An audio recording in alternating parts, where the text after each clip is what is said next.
Hello everybody, and this is a common module I use known as the ethics of AI. Now if I've assigned you to this, the first thing you say is, where in the world do I start this? Well, sometimes the hardest part is getting started. Let me help you. Okay, first of all, I'd like to thank Dr. Jonathan Wetton and Dr. Michael Bryant of the Christian Studies Department. They helped me, they provided me some written materials, and they provided me some guidance, and that was really useful in preparing this. This was quite a complex subject. Okay, the purposes provide you an opportunity to work through an information technologies ethics issue. That's a lot of words in one place. IT or computers are changing fast, and the perception is the ethics that go along with them is not changing as quickly, it's not catching up with them. So sometimes you're in the point where there's not really a lot of guidelines. You got to kind of make your own way. Now, part of that is evaluate different world viewpoints. Uh, I will ask you to do this from a Christian viewpoint. I will ask you to do this from a world viewpoint. I will not ask you to agree with either one of them. Just be able to follow through and understand why they think what they think. Okay, here's the outline. I'm hoping that with a little bit of information on ethics, particularly Christian ethics and professional ethics, and a little bit of how to apply an ethics to a situation, if you understand AI, then you're off to the races, and you will have that fantastic paper that will dazzle me with its brilliance. Okay, what is ethics? Okay, there are two definitions here. This is the textbook that they actually use here for the Christian ethics course. And this DA PAM is a Department Army pamphlet. This is Army training, as they would say. And they both say that morality and ethics are very close, but they're not the same. And they both indicate that ethics is morals in action, which is my summary of what this is. Okay, well, let's do a little bit of compare and contrast here. You have morals, you have the guide principles for behavior. He asked most Christians, they'd immediately come up with the 10 Commandments.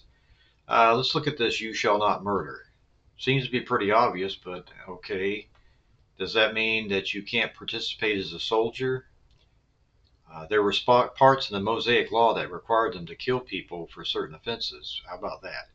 Okay, but the principle is you shall not murder, and how you apply it to a situation differs from situation to situation. Now, ethics is when you apply that morals, and there's an example of this in Luke 3:10 through 14. Now, it turns out in Luke 3, John the Baptist is preaching to people. He just got finished preaching to them, and he baptized some of them, be John the Baptist. And they asked him, okay, now that we've been baptized and we've repented and all that, how should we live our life? Okay, and then they said, what should we do? And he talked about whoever has 2 tunics, share with him has none, and food to do likewise, generosity for the poor. Tax collector said, what should we do? Okay, I bolded then should we do, and teacher, what should we do? Because what you do, this is why this is ethics. These are actually principles as applied. Now, the really interesting thing, I have tax collectors in red. I have soldiers in red, because people of that day, if you ask them, there would be no ethical way to be a tax collector. But he does say, collect no more than you are authorized to do, which most of them didn't. But anyway, that's how you can be an ethical tax collector. And the soldier said, I also asked him how they could be ethical soldiers. And he said, don't extort money from anybody by threats or false accusations. Be content with your language. Apparently, soldiers would garish supplement their wages by shaking people down for money.